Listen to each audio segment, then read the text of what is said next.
Avertissement. Des scènes, des propos ou des images peuvent heurter la sensibilité des spectateurs. Et surtout des petits bambins. Et surtout des petits bambins.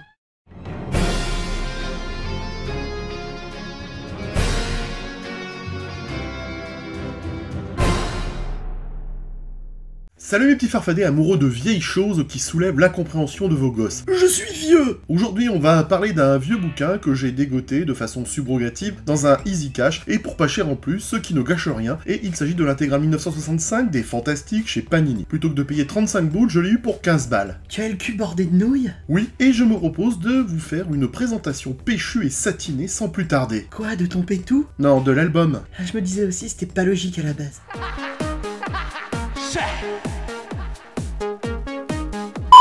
Bon, essayons ce nouvel album Panini Inhaler Effect.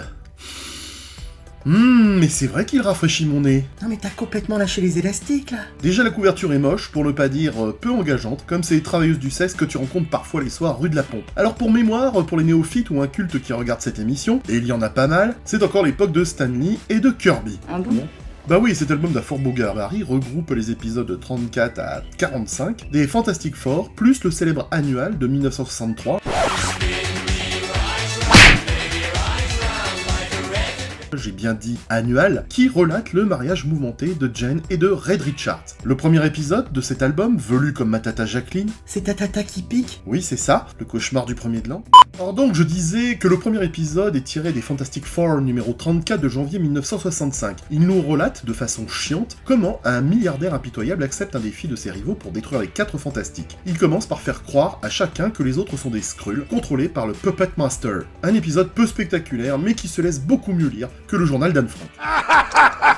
Cette histoire des Fantastiques a son lot d'absurdités qui pourrait donner à Stan Lee une place au gouvernement. Entre autres, un Mystère Fantastique qui utilise ses jambes comme des roues, d'une manière qui n'a pas vraiment de sens, parce qu'en fait, c'est pas possible de marcher comme ça. Bref, les lecteurs ludiens ont pu lire cette histoire dans le Marvel numéro 7, en octobre 70, ou dans le 34e album des Fantastiques intitulé SOS Atlantis. J'enquille sur le Fantastic Four numéro 35 de février 65, qui lui, a été lu dans le 35e album ludien des Fantastiques, au 4e trimestre 1984, appelé Les Visiteurs de l'espace. Un épisode dont j'ai déjà parlé avec classe et élégance sur cette chaîne, dans ma vidéo appelée Les Trésors du Vintage numéro 14, consacrée au Marvel 8. C'est dans le Marvel 8, datant de novembre 70, que je tiens là de façon aussi ostentatoire que sexuelle, entre mes mains, qui font brûler la chair des femmes, mais je m'égare de Montparnasse. Donc allez la voir si vous ne l'avez pas vu, lien en description, car je ne vais pas m'étaler dessus, préférant m'étaler sur ma Scarlett. Élément important à retenir de ce récit poilu, c'est que nous avons ici la première apparition du Dragon Man, grosse bébête dévastatrice qui aime bien les jeunes femmes, un peu comme moi. Il a été créé par un professeur d'université qui voulait, pour une raison aussi étrange qu'irresponsable, créer un dragon cracheur de feu extrêmement grand grâce à une roche extraterrestre. Et il est content de lui, le connard. Ta gueule! Vous le voyez à travers cet exemple, la drogue c'est mal. Et là, comme par hasard, comme le Thierry du même nom, les 4 Fantastiques sont sur le campus car le prétentieux Reed a été invité à donner une conférence. Et c'est Jane et sa sensibilité féminine qui sera capable de maîtriser l'homme-dragon parce que, comme King Kong, elle se rend compte qu'il n'est qu'une grosse bébête incomprise, moins le côté chelou et lubrique du grand singe dans le film. Non mais c'est vrai, regardez-moi ça, ce gros dégueulasse est en train de renifler les oestrogènes de sa poupée. Le mec se shoot aux stéroïdes, gros cochon. Non, c'est un singe. Mais tout ceci nous éloigne de notre BD, alors reprenons si vous le voulez bien, et même si vous ne le voulez pas, avec le Fantastic Four 36 datant de mars 1965, vu là encore dans le Marvel 8, et le 34e album des Fantastiques. En 1984. Oui, c'est ça Scarlett, en 1984. Les Fantastiques affrontent les Terrifiques qui ont recruté Medusa. Le saviez-vous? Medusa était selon Roy Thomas inspiré par l'histoire de Northwest Smith, un aventurier de l'espace dont les aventures sont parues en 1933 dans Vertel, et dont le récit a été écrit par Catherine Lucille Moore, intitulé Shambhala. C'est vraiment très intéressant. Tu te fous de ma gueule là? Non, non. Les Terrifiques vont s'attaquer au groupe, mais ça j'en ai vraiment parlé dans ma vidéo consacrée au Marvel 8, donc allez plutôt la voir, c'est assez détaillé. Et elle est bien. Merci Scarlett, toi t'es une gentille fille, toi. Les Fantastiques, qui n'ont vraiment rien d'autre à branler, utilisent la première tentative de Reed de voyager à travers les sous-espaces pour se rendre dans le monde natal des Skrulls. Pourquoi donc, me demanderez-vous, curieux que vous êtes? Non. Eh bien, je vais quand même vous le dire, parce que je suis un professionnel, les Fantastiques font ce voyage pour obtenir justice. Ah! Oui, vous l'avez bien entendu, Reed et sa compagnie tentent de menacer les Skrulls pour venger la mort du père de Jane, mais comme il y a une justice, même avec les connards, les 4 Fantastiques se retrouvent désespérément surclassés face à leur ennemi, même si la morale de l'histoire fera mourir le Skrull le plus directement responsable de la mort du Dr. Storm. Et là, Sue décide qu'elle n'aime pas la vengeance après tout. Mais connasse, si tu n'aimes pas la vengeance, pourquoi est-ce que tu t'es déplacé à l'autre bout de l'espace pour péter le stick à l'assassin de ton père? Parce que si au dernier moment tu dis que c'est pas bien, c'est pas très logique. Moi, je me demande si elle était pas un peu conne. Mais ils sont tous cons de toute façon dans ce groupe. Et puisqu'on en est au registre des connards, vous noterez la première scène avec Reed Richards qui me laisse aussi pantois que lorsque j'ai lu la première fois les mémoires d'Annan. C'est de qui, ça, déjà? d'Anne Frank, non? Alors là, pour le coup, je suis pas sûr. Anne Frank, c'était une aveugle, non? Alors là, le doute m'habite. Non, parce que j'ai dit ça parce qu'il y avait le mot Anne dans le titre, et j'ai ramené à Anne Frank, mais en fait, je sais pas. La première page commence par cette scène bizarre où Reed entre dans la pièce avec son pistolet amplificateur de puissance en train de tirer, forçant Johnny à s'enflammer et à détruire son costume qui s'était payé pour le mariage de sa frangine. Et alors moi je pose la question. Laquelle? Pourquoi Reed se promène dans le Baxter Building en tirant sur tout ce qui bouge avec son gros flingue? Je dirais un problème sexuel. Généralement, quand tu as un gros calibre dans les mains, c'est que t'essayes de compenser quelque chose. Enfin bref, tirer un coup comme ça sur le premier venu, c'est complètement irresponsable. Bon, et puis après, le père Stanley a imaginé une scène totalement pétée du fiacre qui aurait de quoi défriser les nichons des féministes, ou de tout être normal ayant un peu de respect pour les femmes, puisqu'on voit la chose claquant le cul de Jane. Oh, une petite fessée de temps à autre, c'est pas méchant? Revenons à la BD Scarlett. Oui, donc vous ne rêvez pas, il lui donne clairement une fessée. Il semblerait que le texte de la bulle ait connu un changement de dernière minute, puisque le mot fessée est remplacé par attraper, mais la façon dont c'est dessiné montre la jolie blondasse penchée sur le genou du gros rocailleux, avec sa main sur le point de lui claquer l'offrande de charnel qui lui est proposée. Ah, la vision des fans de Stanley, quel poète. Pour en revenir à l'histoire, les terrifiques kidnappent Jane, toujours pas remise de sa fessée, et les bolosses rancuniers et teigneux l'utilisent pour attirer le reste des Fantastic Four sur une île où ils ont installé une Q-bombe. Je ne sais pas ce que c'est, j'en ai rien à faire, mais ça s'appelle une Q-bombe. Quoi qu'il en soit, c'est une défaite humiliante pour les Fantastiques qui se sont fait tanner le cuir par les terrifiques. Les super-héros ont été magistraux dans la branlée et apprenant la défaite. Une dernière anecdote au passage. Oh non, j'en ai plein le cul. Revenons à la vidéo, Scarlett. Au début du numéro 38, Reed examine les photos géantes qu'il a prises du monde natal des Skrulls. Johnny dit qu'il ferait fortune en fourguant ses clichés à l'émission Monstre pour rire dans la version Panini. Luke parle quant à lui du musée des horreurs. Faut avoir la ref, mais votre bon Zomb dans sa grande magnanimité, a fait des recherches et voilà ce qu'il a trouvé. Tu parles vraiment comme un connard, toi, hein? C'est du l'humour maîtrisé, Scarlett. Ah d'accord, c'est pas du Gaspard Proust.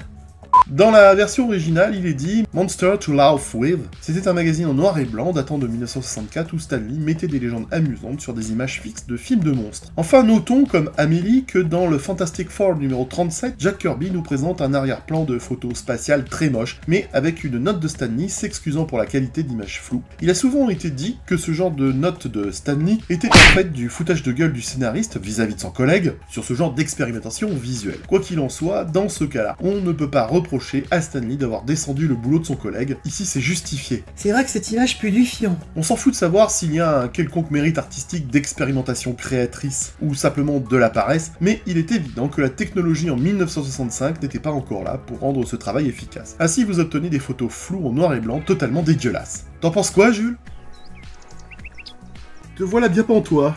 Mais on papote et le temps passe, alors enchaînons sur les épisodes 39 et 40 de juin à juillet 1965, vus dans le Marvel numéro 10 de janvier 71, et dans le 37e album des Fantastiques appelé La bataille du Baxter Building en juillet 85. Au début de l'histoire, les Fantastiques sont sauvés par l'équipage d'un sous-marin américain. Bon, je ne voudrais pas foutre la merde, mais lorsque vous regardez la première page de l'épisode, le sous-marin s'appelle l'USS Seahawk. Alors pourquoi est-ce que sur la case suivante, un membre d'équipage porte une chemise qui indique clairement USS Shark? Tu chipotes, gros. Et putain, Kirby, arrête avec tes collages de merde! Fatalis profite de la perte de pouvoir des Fantastiques après l'explosion de la bande Q pour les attaquer, les battre et prendre possession du Baxter Building. Prétexte du crossover Daredevil qui aide les Fantastiques impuissants à reconquérir le bâtiment même si le cornu rouge n'est pas à la hauteur de Dr. Doom. Reed utilise son amplificateur de puissance pour restaurer les pouvoirs de tout le monde, sauf ceux de la chose, mais ce n'est pas suffisant pour vaincre Fatalis. Alors Ben Grimm doit redevenir la chose. Et au final, Ben va défoncer le pétou à Fatalis, en particulier en lui brisant les mines et en lui arrachant tout son système lui permettant d'être aussi puissant. Silence! Là, il lui met vraiment une grosse branlée, et là, je me disais que j'adorerais voir un « et si la chose tuait le Docteur Doom ». Quand on voit le mal qu'il lui fait dans cette BD, ça pourrait vraiment être gore et jouissif de voir le gros Fatalis se faire mettre en morceaux. T'es un grand malade, toi, hein. Oh bah quand même, Fatalis est Un fasciste de merde!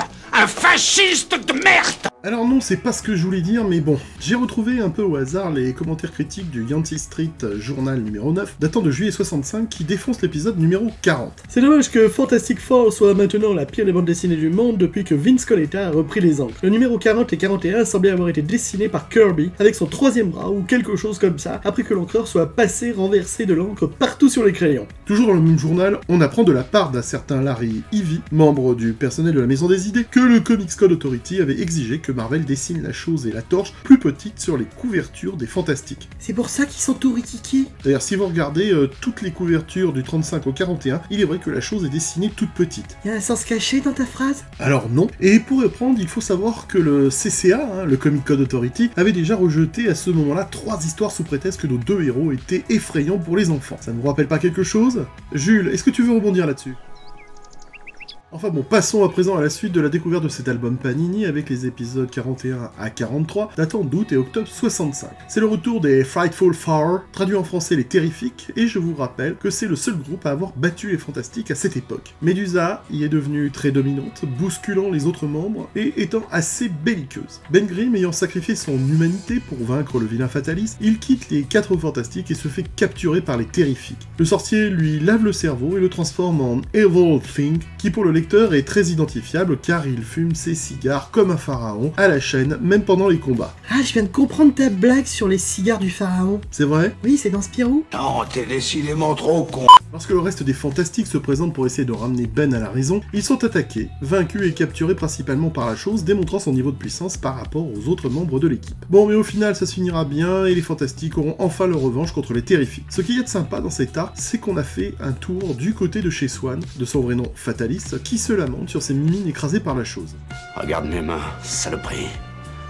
Regarde, je suis niqué les mains, moi, avec cette saloperie de collègue de pins à la con. Bon, moi j'y vais. Puis l'album Panini nous propose le Fantastic Four annual numéro 3 relatant le mariage de Jane et de Reed. Cette histoire a pu être lue en France dans le Marvel 13 en avril 1971 ou dans le Strange Special Origin 217 en janvier 88. Fatalis, en gros bâtard qu'il est, décide de ruiner leur mariage en utilisant son modificateur d'émotion pour amener à peu près tous les super méchants de l'univers Marvel à attaquer les 4 Fantastiques. Alors, comment le gazier a fait? En tout cas, tout est prétexte pour nous proposer tout un tas de scènes de combat massifs avec plein de personnages du monde Marvel. En plus des super vilains, genre Kang, le Mandarin, le Fantôme Rouge, Atuma, et j'en passe, il y a vraiment tout le monde chez les gentils comme les Vengeurs, les X-Men, Daredevil, des bancales, des boiteuses et même des parisiennes. Et putain, Kirby, arrête ces merdes de collage, c'est pas vrai! Il convient également de noter que ce numéro montre pour la première fois Patsy Walker dans une bande dessinée grand public de Marvel. Patsy qui deviendra la Hellcat des défenseurs. Sur les dernières cases, on voit aussi Stan et Jack qui sont refoulés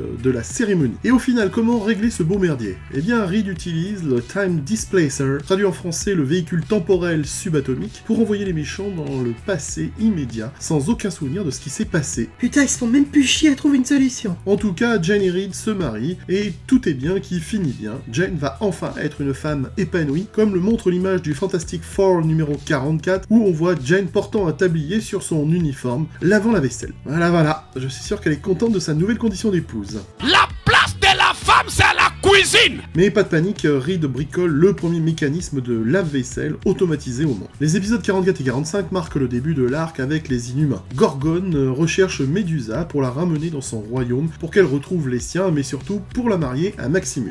Ta place à la cuisine. Alors, il faut que vous le sachiez, pas seulement dans la colle, les Inhumains semblent vaguement basés sur des personnages de l'idiot de Dostoïevski. Nastasia a été poursuivie avec passion et obsession par Rogozine, et comme Medusa est poursuivie par Gorgon. Un Gorgon qui ne voulait pas l'épouser, mais devait la rendre à Maximus, qui lui voulait l'épouser. Cuisine. Bref, la belle femme déchue fuyant le mariage, c'est Medusa. Un noble prince que les gens prennent pour un idiot, c'est Black Bolt. Et il y a aussi un personnage féminin, pur et innocent dans l'idiot, qui est représenté par Crystal dans les Inhumains. Qui aurait cru que les Inhumains nous amèneraient à parler de Dostoïevski? Un peu de culture, ça fait pas mal au sein. Et donc le gros Gorgon, qui n'aurait pas déplu à la Gorgonzola, la retrouve, tandis que la torche réveille accidentellement le Dragon Man, qui prend goût à Médusa et combat Gorgone pour elle. Et finalement, ça finit en combat contre les Fantastiques. L'épisode est fait de rebondissements et se termine avec l'arrivée de Flèche Noire. Alors nous le savons, mais pas seulement de Marseille, en France, ces épisodes auraient dû être diffusés dans le fameux Marvel 14, qui finalement n'existera pas, victime de la censure catho-bolchevique. Mais Luc nous a proposé ces récits dans le premier album des Fantastiques appelé Les Inhumains sont parmi nous, lors du deuxième trimestre 1973, mais comme vous êtes certainement comme moi et que vous n'avez pas une paye d'enculé, vous vous êtes contenté de la deuxième édition sortie en avril 1986, l'album des Fantastiques. Et ça ne t'empêche pas d'avoir une belle collection. Parce que moi aussi, je peux me vanter de ma collecte. Moi, ça fait un moment que je l'ai, et c'est pas une collecte de PD.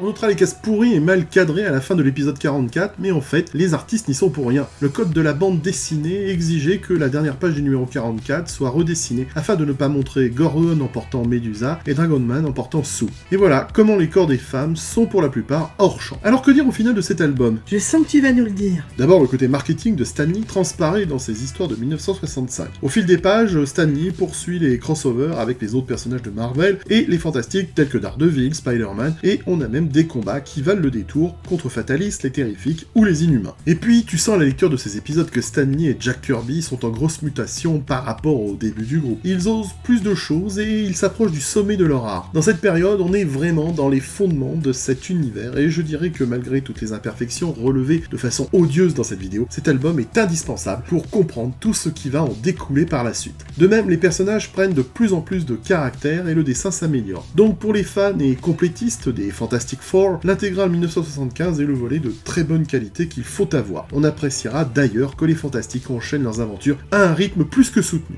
Alors Jules, ça te branche cet album? Et il y a à mon sens deux grands moments dans cette année 1965, à commencer par l'héroïsme et la douleur de la chose qui sacrifie son confort personnel d'être redevenu enfin Ben Grimm pour péter la rondelle à lui tout seul à Fatalis. L'épisode est vraiment puissant et bien scénarisé. Et puis il y a également le grand crossover à l'occasion du mariage de Richard et Storm. On en a pour son argent quand on est gosse et qu'on veut plein de super-héros et de super méchants. Pour le reste, les aventures se laissent lire agréablement, même si le propos reste simple, c'est pas du Simone Veil. On a des histoires sympas, comme celle avec l'homme-dragon, les Inhumains ou Daredevil, bien que ça soit moins bandant qu'un bon bœuf bourguignon, mais bon, ne faisons pas la fine bouche, ça tient la route. Jules, une dernière remarque? Non, parce qu'on arrive au bout de la vidéo, là, et c'est le moment de t'exprimer. Bon bah tant pis, Donc pour conclure, je dirais que c'est dans cet album que tu vois les Fantastiques monter en puissance, et c'est très agréable à lire et à redécouvrir. Voilà, j'ai fait le tour de ce que je voulais vous dire, cette émission est maintenant terminée. Tu connais les contingences habituelles de YouTube, alors laisse pause blow et abonne-toi si c'est pas déjà fait. Un dernier mot, Scarlett? Nique tes mères. Et oh, tu restes poli? Je suis poli, c'est une unité de mesure. Ah, non mais je le savais. Ouais, c'est ça. Voilà, c'était Bob Zombie, le prince de la bulle de love dans le tube, pour vous servir. À très bientôt les geeks. Il y avait Pétoncle aussi, j'aurais pu le dire. Non mais c'est bon là. Philippe, je sais où tu te caches. Viens ici que je te bute, enculé. Non, Abdel Raouf. Mais enfin, ça va pas. Mais c'est juste insupportable. Arrêtez. Mais ferme-la, j'essaie de faire passer l'eau. Mais OPSP. Jules. Quoi? Frère.